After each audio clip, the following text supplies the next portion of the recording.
Bapak Ibu Saudara yang terkasih di dalam Tuhan. Bertemu kembali dengan saya. Untuk saat ini kita bisa bersama-sama merenungkan firman Tuhan. Sebelum kita mulai, kita akan berdoa bersama-sama. Mari kita satukan hati, kita akan berdoa untuk firman Tuhan yang sebentar kita dengar. Bapa di dalam surga, terima kasih untuk kesempatan indah pada hari ini Tuhan. Kami mau mendengarkan suara kebenaran firman-Mu. Mari urapi hamba-Mu Tuhan dengan segala keterbatasannya. Biarlah firman Tuhan yang disampaikan saat ini boleh mendapatkan tempat di hati kami, semua yang mendengarkan, dan kami diberkati. Terima kasih Tuhan, kami mau sambut firman-Mu hanya di dalam nama Tuhan Yesus. Haleluya. Amin. Bapak Ibu, saudaraku yang terkasih di dalam Tuhan Yesus, dan tidak terasa sudah setengah bulan kita lewati di tahun 2022 pada saat ini ya, di bulan Januari. Puji Tuhan ya. Saat hari ini firman Tuhan akan saya berikan tema adalah orang kuat menurut pandangan Allah. Kalau menurut pandangan manusia, orang kuat itu seperti apa? Ya pasti secara physically mereka katakan orang kuat itu adalah orang yang tinggi besar, ya kan, yang memiliki berat badan yang banyak, terus kemudian dia adalah melakukan olahraga secara rutin dan sebagainya. Ya, ada juga yang beranggapan orang kuat menurut pandangan dunia itu orang yang memiliki kedudukan dalam posisi di pemerintahan atau dalam masyarakat, terus memiliki kekuasaan, seperti itu anggapan mereka ya. Tapi kita mau tahu apa anggapan Allah terhadap orang kuat. Dalam 1 Korintus 16 ayat 13 dikatakan, berjagalah, berdirilah teguh dalam iman, bersikaplah sebagai laki-laki dan tetap kuat. Banyak pengikut Kristus yang merasa sudah kuat, ya. Karena apa? Karena rajin ke gereja, rajin baca Alkitab, rajin berdoa dan berpuasa. Ya, itu anggapan mereka orang Kristen. Kalau dikatakan kuat itu seperti itu. Dia punya posisi di gereja, kemudian punya jemaat yang banyak, ya kan? Terus punya kedudukan banyak dalam segala organisasi. Dianggapnya itu yang kuat. Alkitab menegaskan bahwa orang kuat menurut Allah adalah orang yang memenuhi kriteria sebagai berikut. Yang pertama yaitu orang yang kuat itu orang yang mau menanggung kelemahan sesama. Oh, ternyata ini ya, bukannya kuat secara fisik atau kemampuan yang hebat, tetapi dia harus mau menanggung kelemahan sesama. Namanya menanggung itu berarti dibebani, Bapak Saudara. Dan pastinya nggak banyak orang suka menanggung atau dibebani orang lain yang mengalami kelemahan. Kita yang kuat wajib menanggung kelemahan yang orang yang tidak kuat. Jangan kita mencari kesenangan sendiri. Jadi orang-orang yang sudah merasa diri hebat, berhasil, ya, secara finansial dan sebagainya, yang menganggap diri kuat tadi, tidak diperkenan oleh Tuhan mencari kesenangan sendiri. Ini di dalam Roma 15 ayat 1, Bapak Saudara. Ada ayat firman Tuhannya. Ya, seperti itu jadi versinya Tuhan. Orang yang kuat itu seperti apa? Terus kemudian orang yang kuat adalah orang yang membantu yang lemah. Yang lemah secara apa? Yang lemah dalam ekonomi itu banyak sekali. Lah yang kuat mari menopang. Kalau dalam kerukunan keluarga saja, dalam satu keluarga kandung itu nggak semua kaya, nggak semua berhasil secara ekonomi ya Bapak Ibu Saudara. Dan disitulah dituntut yang saudara yang kuat itu menopang, membantu peduli terhadap saudaranya.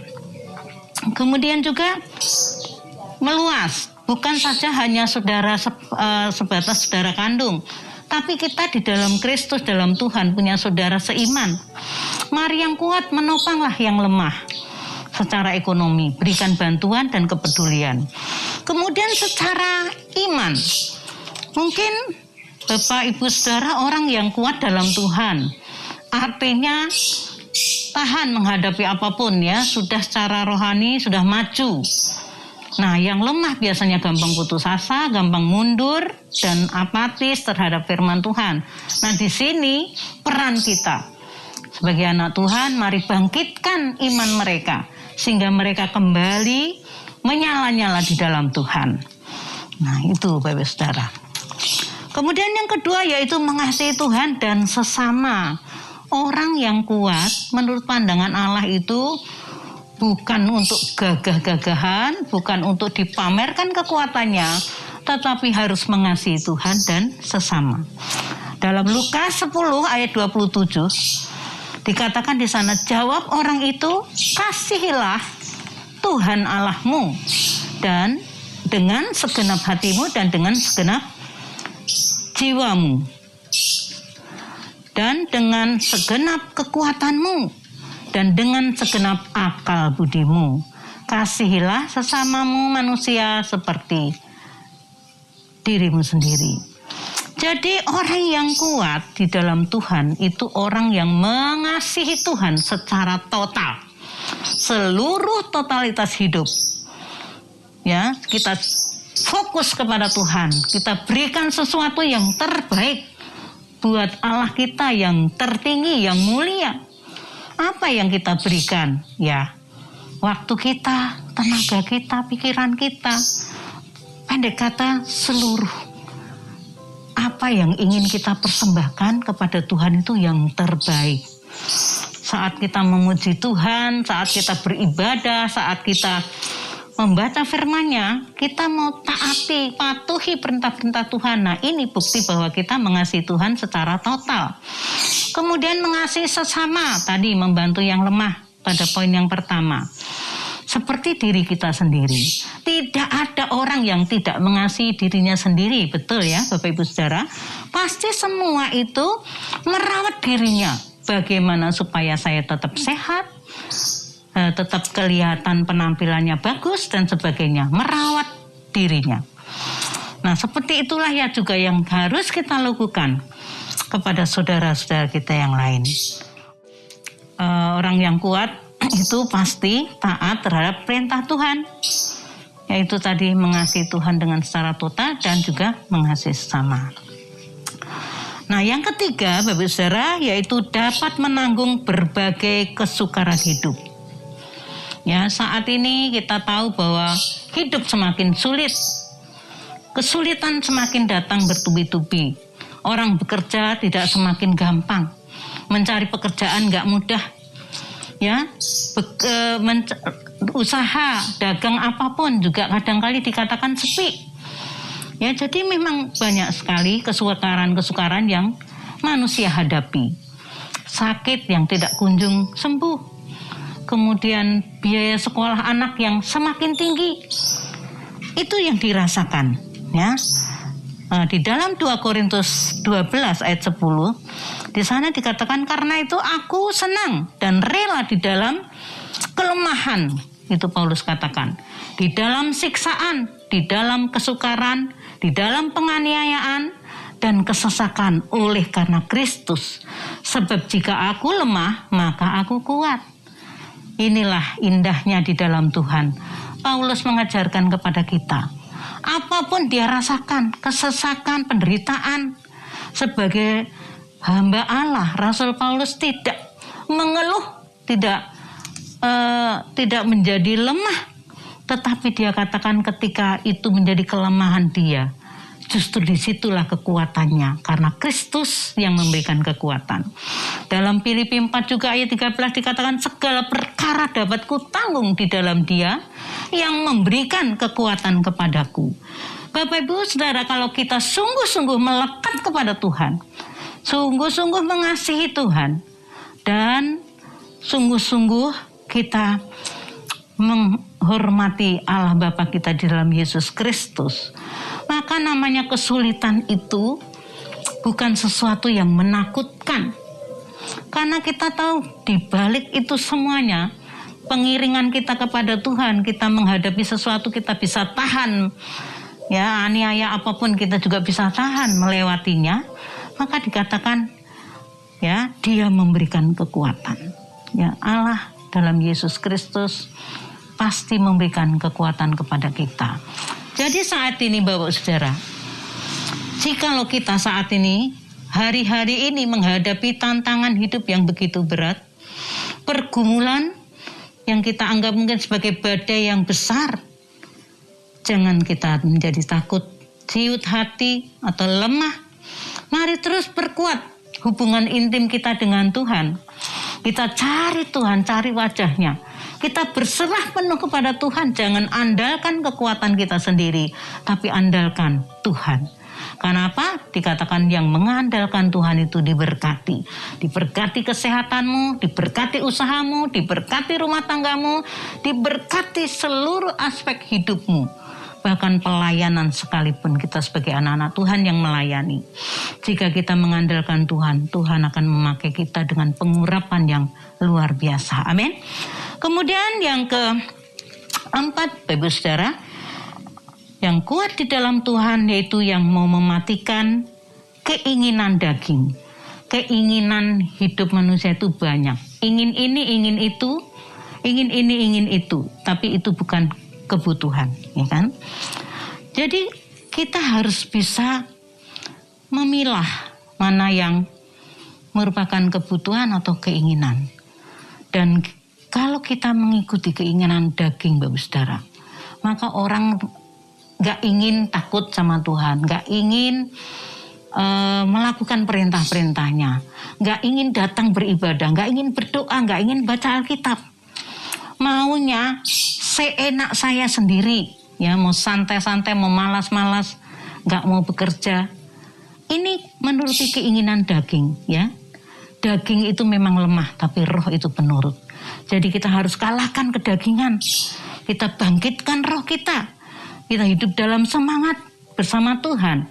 Mohon Roh Kudus mengawal hidup kita dan memberikan, mengecas kembali supaya kita bukan menjadi lemah, tetapi kita sanggup mematikan keinginan daging tadi, ya. Di dalam Galatia 5 ayat 24. Barang siapa menjadi milik Kristus Yesus, ia telah menyalibkan daging dengan segala hawa nafsu dan keinginannya. Nah, keinginan daging itu seperti apa sih? Menurut Alkitab, keinginan daging itu adalah Galatia 5 ayat 19, yaitu perbuatan daging telah nyata, yaitu percabulan, kecemaran, hawa nafsu, penyembahan berhala, sihir, perseteruan, perselisihan, iri hati, amarah, kepentingan diri sendiri, percideraan roh pemecah, percideraan dan roh pemecah, dan kedengkian, kemabukan, pesta pora, dan sebagainya. Inilah Bapak Saudara hal-hal yang menyangkut keinginan daging. Apakah saat ini kita diliputi dengan seperti itu? Bukan hanya kemauan untuk memiliki sesuatu, tetapi keinginan daging itu bisa tadi perceraian, pertikaian, kemarahan, kedengkian, iri hati. Jadi yang menyangkut hal-hal yang jelek, yang gak baik, yang gak berkenan, yang disukai oleh iblis, itulah yang merupakan keinginan daging. Dan itu kita harus mohon kekuatan Roh Kudus untuk melawannya. Kita sebagai anak Tuhan, jika kita mau kuat menurut firman Allah, kuat di dalam Tuhan, kuat menurut pandangan Allah, kita harus berani melawan segala keinginan daging tadi, ya. Kemudian yang kelima adalah melayani orang lain. Tadi di dalam poin yang pertama, jadi kan melayani yang lemah, ini sama juga sebetulnya melayani orang lain. Ya, di sana barang siapa yang terdesak di antara kamu, hendaklah ia menjadi pelayanmu. Matius 23 ayat 11.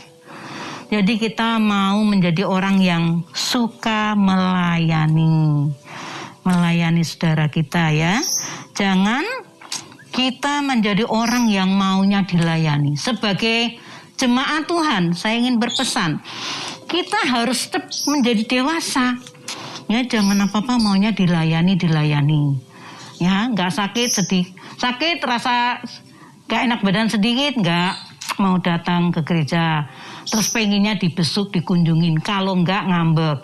Nah, ini adalah orang-orang yang maunya dilayani terus. Ya, kita harus melayani orang lain. Ya, kita harus berpikirnya sekarang seperti gini.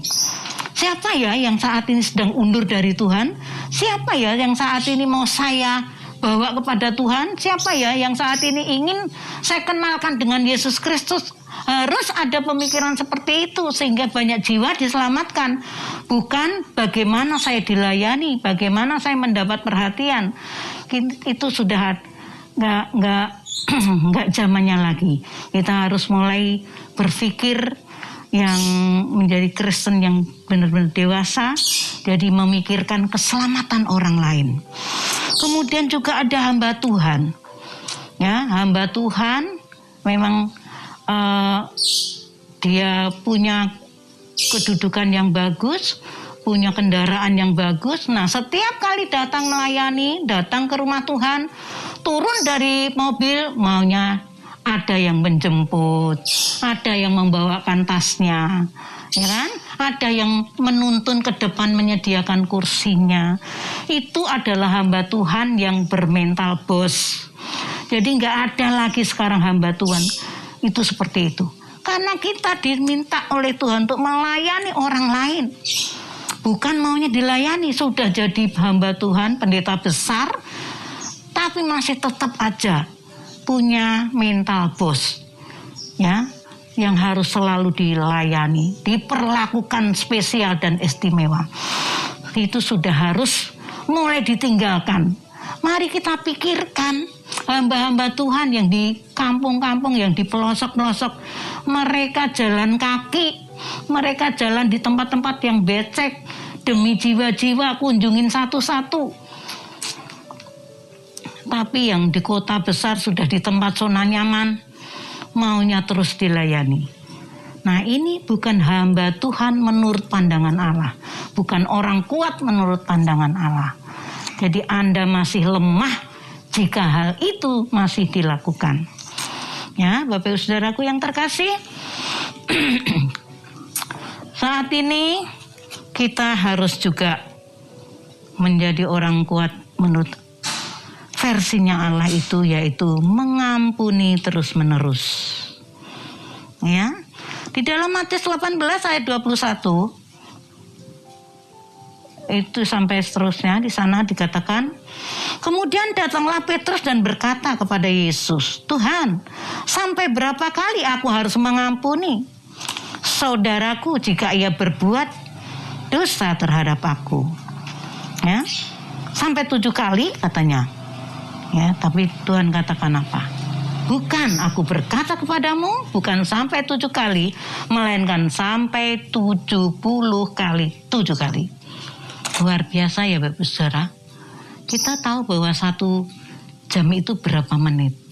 Dan kalau ini perintah Tuhan dilaksanakan, itu artinya setiap menit itu harus ada pengampunan, lebih dari itu. Harus selalu pengampunan itu ada, nggak boleh menyimpan dendam, nggak boleh sakit hati. Jangan katakan aku sih sudah melupakan perbuatannya. Ya kan, aku mengampuni dia, tetapi aku masih ingat terus kelakuannya. Aku tidak mau bertemu dia. Nah itu Bapak Saudara sama aja masih membenci. Ya, kalau orang sudah mengampuni ya sudah bebas, menganggap musuh itu sudah menjadi saudara. Ya, harus bisa membaur, harus bisa berteman, harus bisa saling bertemu. Karena di dalam pertemuan kita dengan saudara-saudara iman itu, Bapak Saudara, kita bisa saling menguatkan. Ya mungkin kadang ada gesekan karena memang besi menajamkan besi, manusia menajamkan manusia. Untuk apa itu semuanya? Itu untuk kebaikan kita juga, ya. Jadi harus mengampuni. Kalau kita masih lemah, kita masih dikatakan tidak kuat di dalam Tuhan. Jika apa? Jika kita tidak mau membantu orang lain. Jika kita tidak mau taat terhadap perintah Tuhan. Jika kita masih khawatir dan takut dalam kesukaran. Dan terikat hawa nafsu kedagingan. Maunya dilayani dan bukan untuk melayani. Dan tidak mau mengampuni. Saudara, simak kesimpulan yang saya sampaikan. Masihkah ini Anda lakukan atau masih Anda ada di dalam situasi seperti itu? Kalau itu iya, berarti Anda belum kuat di dalam Tuhan, belum kuat menurut pandangan Tuhan, masih lemah. Tentunya Tuhan menginginkan kita kuat di dalam Tuhan. Nah, bagaimana supaya kita kuat di dalam Tuhan? Mari kita lakukan firman Tuhan. Poin-poin yang saya sampaikan ini tadi, biar itu menjadi berkat buat kita semuanya. Ya, Tuhan memberkati. Amin. Buat firman Tuhan. Mari kita satukan hati, Bapak Saudara, kita berdoa untuk firman Tuhan yang sudah kita dengar. Dan saya percaya Tuhan sendiri yang akan menuntun kita dan melalui Roh-Nya yang kudus membawa kita kepada semakin hari semakin kuat di dalam Dia. Puji Tuhan. Bapa di dalam surga, terima kasih untuk firman Tuhan yang saat ini boleh menegur kami semua, Tuhan. Selama ini kami merasa diri kami kuat dan hebat hanya secara physically, hanya secara penampilan, hanya secara finansial yang kami terima, kami dapatkan. Tetapi kami ternyata belum kuat di dalam Engkau, masih mengalami berbagai kelemahan karena kami tidak mentaati akan firman-Mu. Karena itu Bapa, kami mau serahkan hidup kami. Mari ampuni dosa dan pelanggaran kami Tuhan, dan didiklah kami Tuhan untuk kami bisa menjadi pelaku-pelaku daripada firman-Mu. Kami hanya mohon kekuatan daripada Roh Kudus-Mu Tuhan, menuntun setiap kami, mencelekkan mata rohani kami, dan menjadikan kami Tuhan menjadi anak-anak Tuhan yang taat terhadap firman-Mu, bukan menjadi pendengar yang setia, tetapi menjadi pelaku-pelaku daripada firman-Mu. Terpujilah nama Tuhan, diberkati saudara-saudara kami yang mendengar saat ini, diteguhkan mereka, dan kiranya berkat ini, firman Tuhan ini, menjadi kekuatan buat mereka yang mendengarkannya.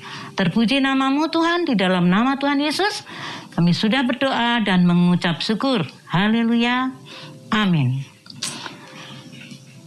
Salam Mas Maria. Yes, maju terus.